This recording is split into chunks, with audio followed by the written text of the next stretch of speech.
Ikaw rin ba 'to? When I was an agent, meron akong naging katrabaho. Nagkasabay kami noon sa showroom and then in-approach niya ako. Sabi niya, "Lee, bakit parang ang dali-dali mo lang na-close yung client mo, parang hindi ka nahirapan?" Samantalang ako, binigay ko na lahat sa presentation, halos naubos ko na yung discount, in-offer ko pa nga na dagdagan yung discount para ibigay yung commission ko. Kaso hindi ko pa rin na-close. Tinanong niya ako ngayon, sabi niya, "Anong sikreto mo? Bakit parang ang bilis-bilis lang nung conversation ninyo tapos na-close mo kaagad, nakapag-reserve agad nung ino-offer mong project?" Well, siyempre, ako, when I was an agent, andoon talaga yung willingness ko lagi na tumulong. Lalo na gusto ko magkaroon ako ng isang magandang environment doon sa pinagtatrabahuhan kong developer before. Then, ang sabi ko sa kanya, lagi lang akong mentally prepared.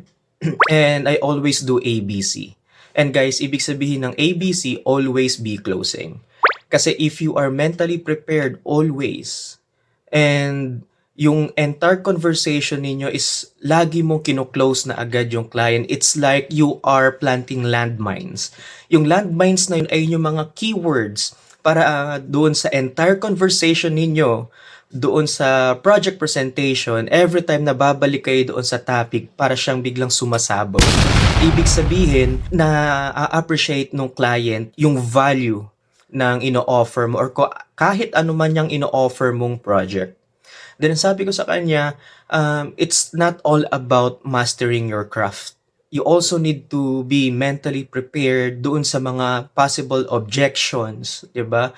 Concerns ng client. And isa sa mga tip na binigay ko sa kanya, you need to make sure kahit anumang ibato ng mga clients sa'yo ng mga objections or concerns, you are going to use their own words as your own rebuttals. Bakit? Kasi doon ma-appreciate ng client, you don't sound like a typical or like a normal or the old-fashioned traditional salesperson. Kasi ang mga tao ngayon, na ayaw na nila na binebentahan mo sila. Mas gusto sila yung namimili. And ayun yung isa sa mga secret ko kung bakit sobrang bilis ko lang nako-close sa mga clients ko. And aware naman ang team and yung mga katrabaho ko na no, 80% of my clients came from a one-seat close deal.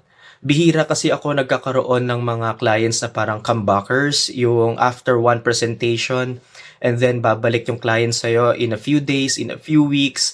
It's not because nagkukulang ako sa follow-up, pero mas marami lang talaga akong nako-close na client from one-seat close deal.